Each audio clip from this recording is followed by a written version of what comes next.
G'day, it's Nigel here. Welcome back to the Sax School Online Podcast. Now, I've got to admit, this one is a little embarrassing to talk about, but if you've been playing saxophone gigs long enough, it's almost guaranteed that you're going to have a nightmare gig sooner or later. Maybe it's something that you messed up, or maybe it's something that was completely out of your control, but either way, it's never fun in the moment.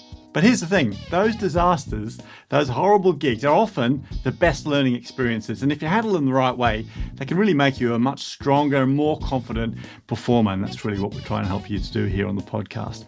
So today I'm joined by Fred Victor and Joel Pennell from the Sax School Tutor Team. We're going to be sharing some of our worst gig stories, the stuff that went horribly wrong, and more importantly, what we learned from those moments to help you avoid the same mistakes. Lots to discuss, lots of strategies to help your sax playing. This is going to be, I was going to say fun, but it probably isn't going to be fun. How you doing, Joel?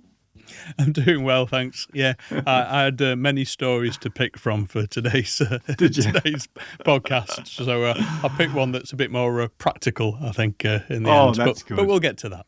What about you, Fred? Did you have some stories to pick from?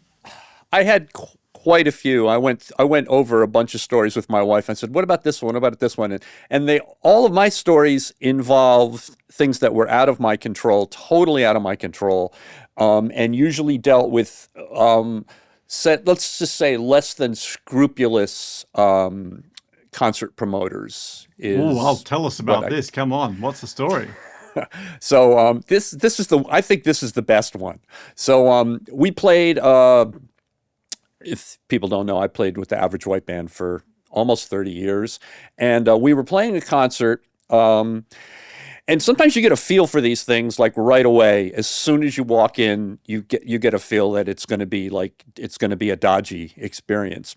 So this one was. I'm going to leave some of the details out just to don't want to incriminate anybody that doesn't deserve to be incriminated. So anyway, we're playing a concert in an area of the United States, and it was the first thing is usually when you do these, say the gig was on a Saturday, we arrive on a Friday. We have a hotel for the Friday night and then the night of the gig, and then we leave the next day. And the person promoting this particular show probably would not have gotten us, but he was a friend of a friend and somehow convinced our agent that, he was good for the gig. So anyway, gig was on a Saturday, band gets to the hotel on a Friday, we check into our rooms. Our sound check, and this is kind of unusual, even though we were playing at, I believe, 7 o'clock in the evening, our sound check was at 9 a.m. And they do that because it's a long festival and they want to get the bands all sound checked before the people start coming in. And I think the people were bound to come in at like 11 o'clock because that's when the whole thing started. So we had a 9 a.m. sound check. And you probably know that musicians love to get up early and go and do a sound check at 9 a.m. in a big field. In a big, I don't know what it was, some kind of sports field.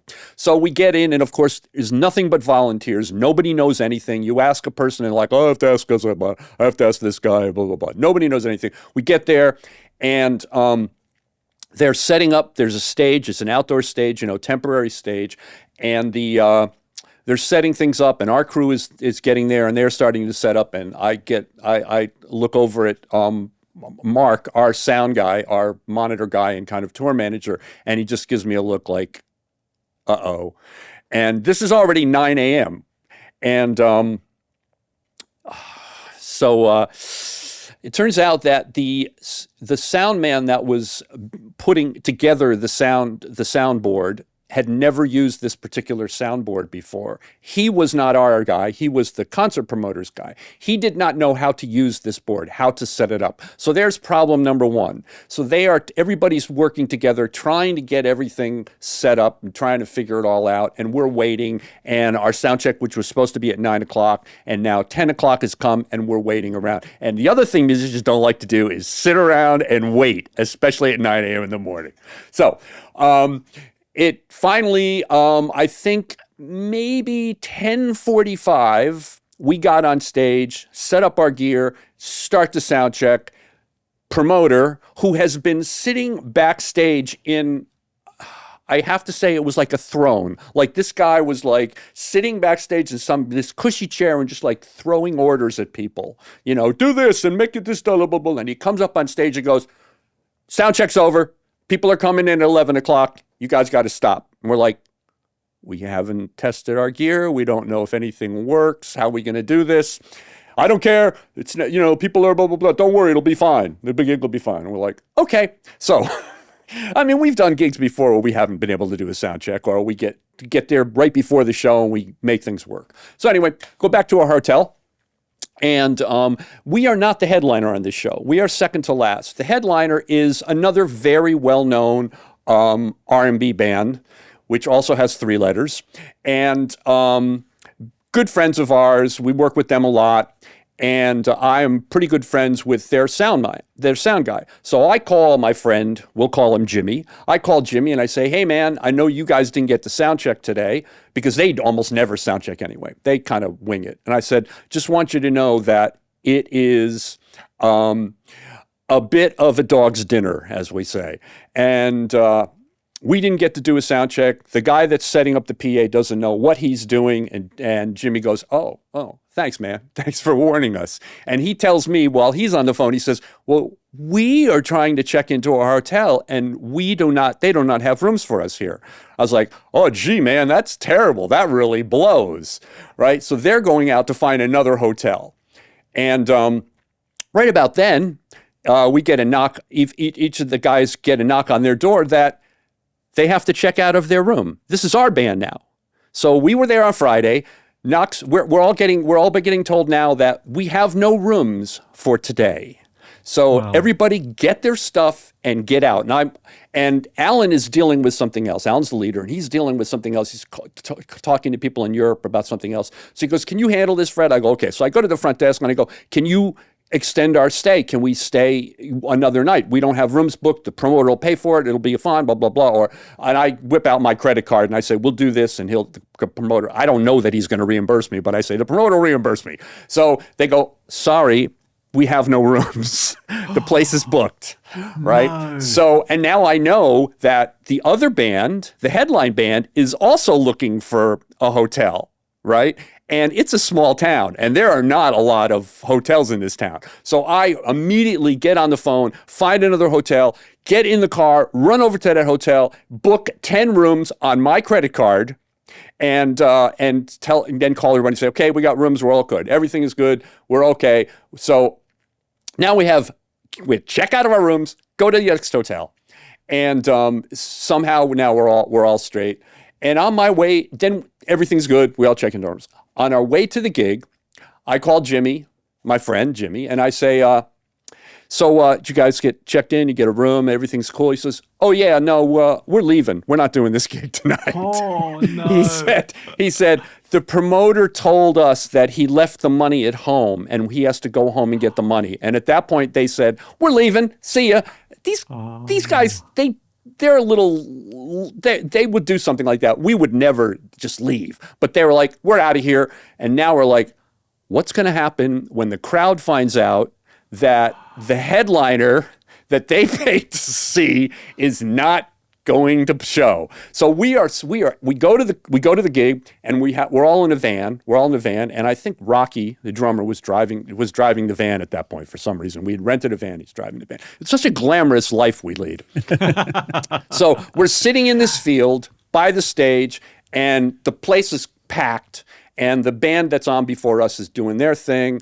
And we're like, well, how are we going to handle this? What are we going to do? Because as soon as that guy gets on stage and says, "Sorry, but blah, blah, blah is not here, and now here's the Average White Band," that's not going to go. So we're sitting and we're trying to strategize. And finally we say to the promoter, we said, "If you want us to play, you have to promise us that you are not going to announce that the headline is not here until we are off the stage and out of the venue." So we play the show, and we get in the van, and we just drive off. We're out of there before anybody finds anything out. The crew who had to stay behind and pack up our stuff said there was a riot as soon as the guy got on stage. So I don't know what the moral of that story is. But that was probably the Wow. Is Trust that the your worst? instincts, I think. Yeah. Trust your instincts. Yeah. Probably. Is that the Yes, worst? that's it. Trust your instinct. Read the signs. Yes. Is that your worst experience like that in all those years of gigs with the Average White Band? It's the most recent. We did another one in San Antonio where, and there was some very well-known acts were on the bill, very well-known acts, and we were the only ones that got paid because Alan stayed at the hotel and said, we're not getting in our van to go to the venue until we have a check in hand. And it turned out that the other two acts, very, very well-known acts, did not get paid. Wow. So, yeah. So it happens. Sometimes it's people that just don't know what they're doing and they think they can put on a concert. And there's sometimes it's people that are just going to try to get away with whatever they can get away with.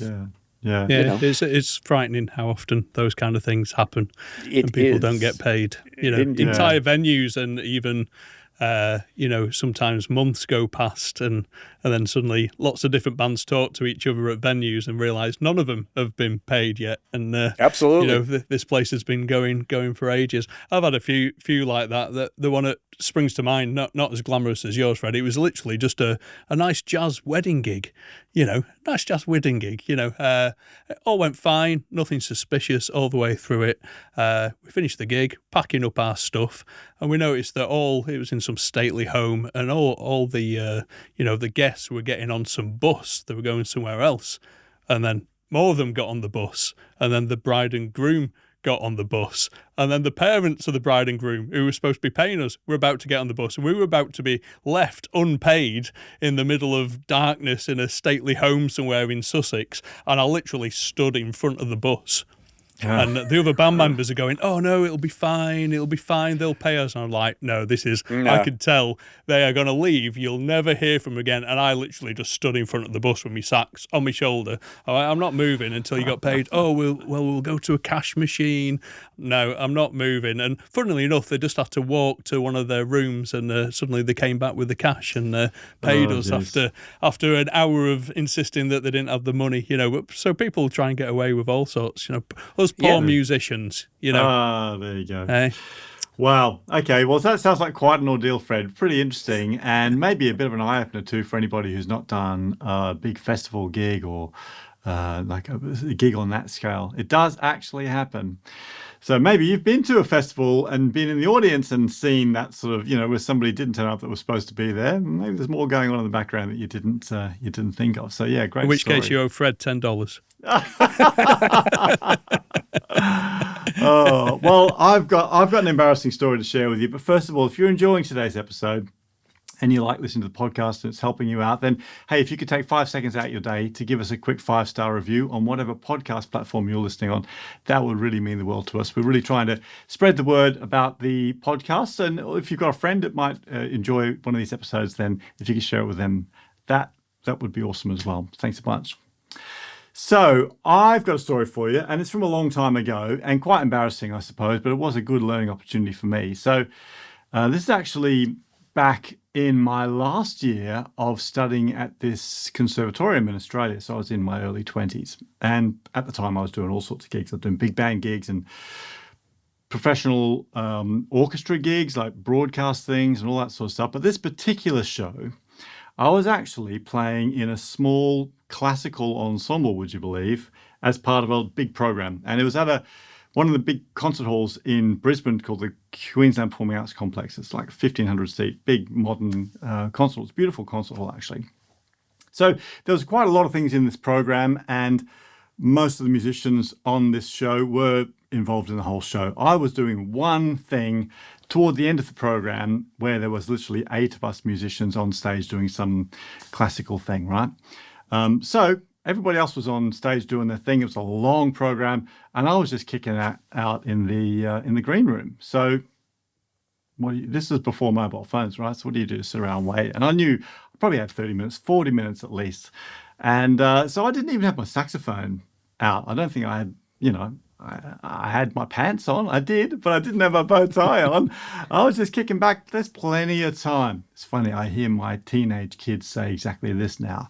It'll be fine. And then all of a sudden, this intercom call comes through asking me to get to the stage straight away. I think, oh my God, what's going on? So quick, find my tie. How do I tie this thing? Get my tie on, get my saxophone out. Where's my reed? Is it this one? No, is it this one? I'm panicking now. I'm trying to get all my stuff together.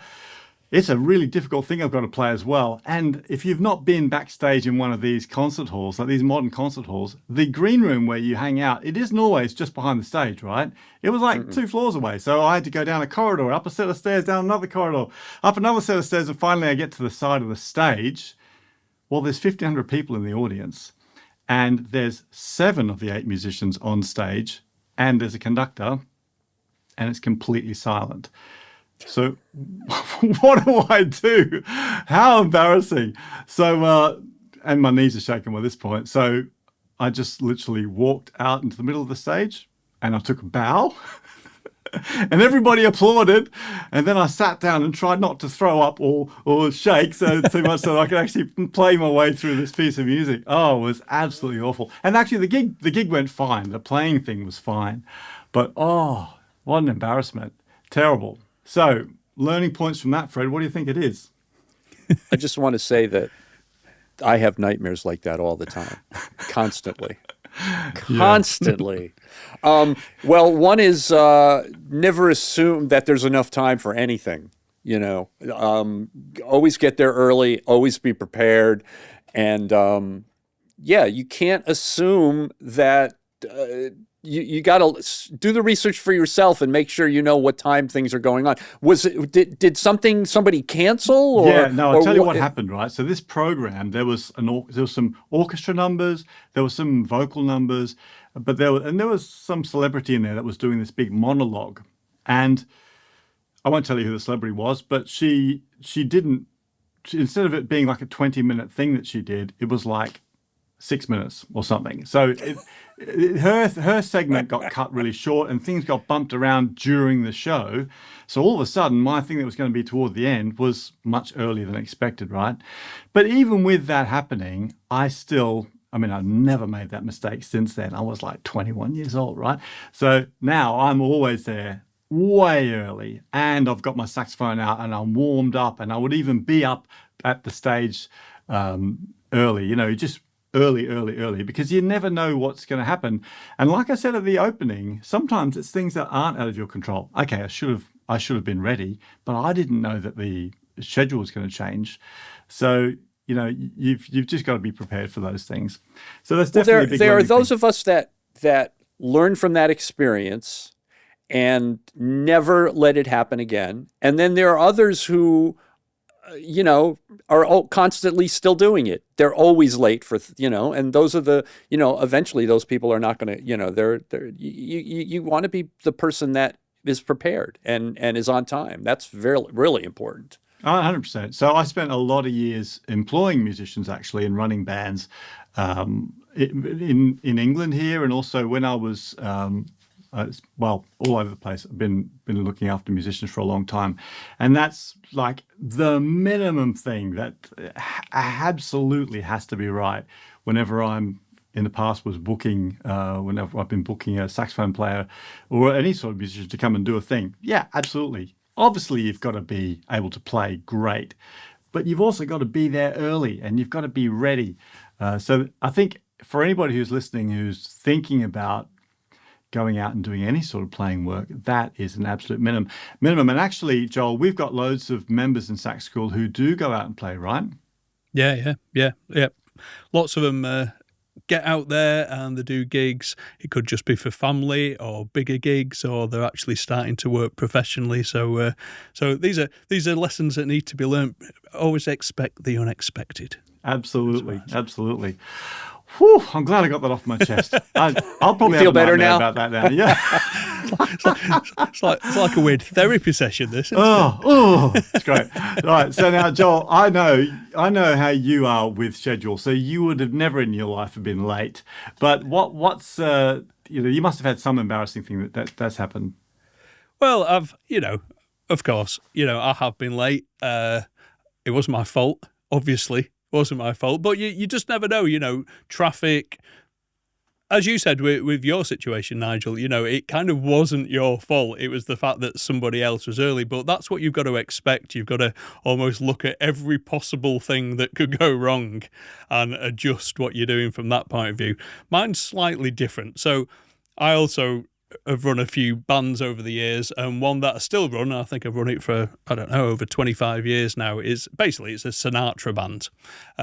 And we go out and we do gigs and, theatre tours and stuff like that. And it's great. Sinatra, well, what's not to like? It started off years and years ago. It was a full big band, very busy big band. And as financial times have changed over the last 25 years, now it's a 5-piece. So with a singer. So these things happen. It slowly got smaller and smaller. It was an 8-piece for a bit, and now it's a 5-piece. But it's been going for a long time, and it's a good fun band, great musicians, and all that kind of stuff. Anyway, we have a very regular gig at it's at a town hall in one of the cities in the UK, and do it every year coming up to Christmas. Always a big turnout, and a lot of the money goes to charity and all this. And anyway, we'd done the gig, it had gone fine, no problem with the gig. We'd all packed up, all gone home. That's that. No problems, no one was late, no disasters or anything like that. And then it was kind of, I don't know, 4 or 5 days later, and I was teaching some students from Durham University, which is quite a trek from where I live, and they used to travel all the way down from Durham University for lessons, so kind of 4 hours on a train and buses and all this kind of stuff to get to my house. So this guy had turned up, good to see you, and he came into my room, and my sax was still packed away. Well, my tenor was still packed away. So, right, okay, from that gig. So I undid it and got my sax out and went to get my crook. And it's like, oh, where's my crook?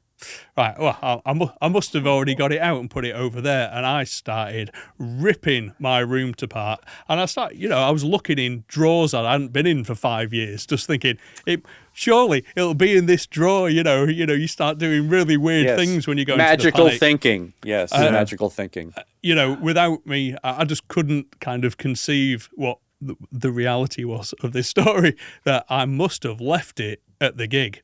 Now, bear in mind, this is a massive town hall. I'd left it on a huge black stage, because obviously they're all painted black. It was in a black bag, because that's what I keep my crook in, that tucks neatly in my saxophone. And the reality hit me. I've left it on stage. No. So what should I do? Now, bear in mind that my saxophone's an old Mark VI. These were all handmade fitted pieces. So those crooks, that crook fits my saxophone, no one else's saxophone, but conversely, no one else's crook fits my saxophone. So it's not like you can just nip down the shop and borrow a nice Yamaha 62 crook and it's going to slide in and everything's going to be okay. And to make things worse, not only was my student there watching this panic, but I had a big band gig that night with a completely different band, with a band leader who gets very angry. Oh, yeah. I think I know the when one you're things talking don't go about. his way, he gets very angry. He's a classic old school band leader. So I had all this going on in my head, and I thought I must have left it. I've left it at this town hall. So I tell my wife, and my wife and my son of 5 years old at the time shoot off in the car while I teach my student on my other saxophone. Not very well, because I wasn't really focusing, I have to say, on the lesson. I was just in complete panic mode. Off they go to the venue. Meanwhile, I give him something to do, and I make a quick phone call to the guy who plays Sinatra. He would have been the last one there. It's all his gear. I said, when you left, you didn't happen to pick up a crook. And he said to me, well, I'm shopping at the moment, buying some socks. I said, well hang on. I said, yeah, well, okay, that's great. I said, but when you left the venue, did you find my crook from the saxophone? And he sounded a bit confused. He went, no, I don't think so. He says, I've got to get these socks though. Can I phone you back in a bit? And I'm thinking, oh my God, what's going on? So anyway, he didn't phone me back, and I finished this lesson. My wife came home. They said, we've searched the entire stage. There was a pantomime rehearsal going on the stage when they got there. All these kids and actors running about all over the stage. They said, we searched everywhere we could see. We didn't find anything at all. So I was like, oh, my student left. And I started phoning round every sax player I knew saying, look, can you all turn up to this venue? Please, please turn up with any crooks that you own, any tenor crooks you own. Can you turn up tonight with these crooks? Just with the hope that one of them might fit in my saxophone and be playable. Anyway, so a couple of hours had gone past. I was in this panic, phoning people up. I thought I'll phone the singer back. So I phoned him back. I went, "Hiya." I said, "You're not phone me back." "Oh, sorry. I had to get those socks." I was like, "Okay then." I said, "Have you talked to anyone?" He says, "Yeah, I phoned up the lighting guys, and yeah, they've got it." Oh. and I said, well, could you not have phoned me back? He says, well, I went for something to eat, and I've got to get just absolutely. You've never heard anybody so unconcerned about anything in your life. And I said, well, can I need it? Can I come and pick it up? He says, oh yeah. He says, they're going to drop it off at my house. He said, I'll be back in an hour. Just pop round and you can get it. So obviously, I was relieved, and I popped round to his house, and I went in. I was like, "Hi, you got it?" And he gave it me, and I pulled it out of the bag. He went, "Oh, that bit, that bit. I suppose that is quite important." He says, "Anyway, I've just built an outhouse in my back garden. Do you want to come and have a look?" Absolutely indifferent to the hellish day that I just didn't understand at all. Anyway, I got my crook back. So that's the story, and what that taught me, without a doubt, is now I have a checklist in my head that, and also actually a really specific order I put things away. That goes in there. That always goes in there. If that's not in there, that bit doesn't go on there. So I just have this just from that panic, it's kind of scarred it into me, so I don't do it. And what I also realise is people just really don't understand the value that you place on parts of your instrument or your instrument as a whole. And you see this all the time, and you hear it particularly with people, and we have quite a few people in Sax School that do DJ sax things, and people come up and think it's funny to pour a pint of lager down your saxophone and things like that. They just don't realise that these are expensive instruments, or just even sentimentally, how important these things are. And obviously, if you're a earning musician, they're critical to paying your mortgage, aren't they? So that made me realise that not everybody appreciates saxophones like we do to some degree as well. So there you go. That's my story. It's not a disaster story, but it could have been. Absolutely. I dread to think what would happen if I didn't find it, but luckily I did. So it was all okay. I personally am shocked that a male vocalist would be so self-centered, because that's so unlike vocalists. Oh, yeah, I know. Singers. Oh, gosh, that is amazing. Well, what a horrible story. I mean, I can understand the existential crisis you would have been having, because that's just horrible. Actually, of the thousands and thousands of gigs I've done, I've never left a saxophone or an instrument behind, but I've actually seen quite a lot of other people do it. But yeah, luckily I've never. Have you, Fred? Have you ever left your sax somewhere? I had a very near disaster when I was in Japan with we were touring, and my wife was along for the end of the tour, and we were on a train in Japan, and I had all my gear, and we got to our stop, and I walked off the train, and I went, oh. And I ran, the train was just pulling. I ran back on the train.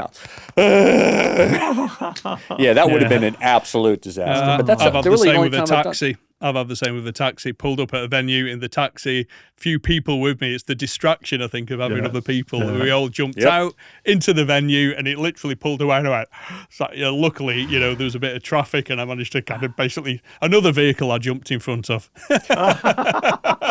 It was a theme developing. I hadn't realised. Yes, absolutely. Wow. So there you go. So quite a spectrum of stories there today, and I hope that there's been some value in those stories, though, and that there'll be things that'll help you to avoid you having the same problems that we've had, and those nightmares, Fred. Hey, we don't want you to have those. Oh, brilliant! Thanks so much for listening today, though. Don't forget, if you want to check out this podcast in a bit more detail, or any of the other episodes from the Sax School Online podcast, they're all available on our website. That's over at saxschoolonline.com/podcast. Thanks so much for listening. Thanks, fellas. We'll catch you again soon.